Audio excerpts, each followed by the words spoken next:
সালাতা কানাত আলাল মুমিনিনা কিতাবাম মাওকুতা, সে নামাজটা ওয়াক্ত মতো পড়তে হবে।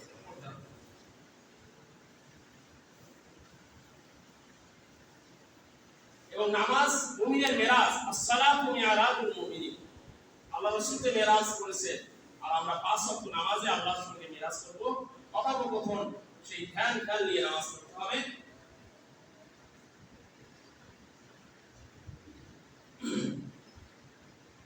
এবার বলবো যে আল্লাহ তাআলা যে নামাজকে ফরজ করেছেন, এই ব্যাপারে কোরআনুল কারীমে একটি নয়, দুটি নয়, 109 জায়গায় আল্লাহ তাআলা সরাসরি নামাজকে ফরজ করেছেন। সরাসরি 109 জায়গায় আল্লাহ তাআলা নামাজকে ফরজ করে দিয়েছেন। আর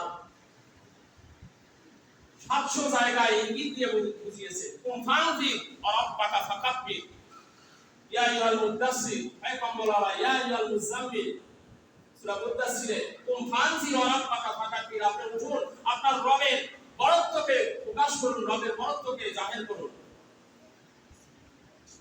অর্থাৎ নামাজের কথা আল্লাহ তাআলা ডাইরেক্ট 700 জায়গায় কোরআনুল কারীমে নিয়ে এসেছেন এবং 109 জায়গায় আল্লাহ তাআলা সরাসরি নামাজের কথা বলেছেন।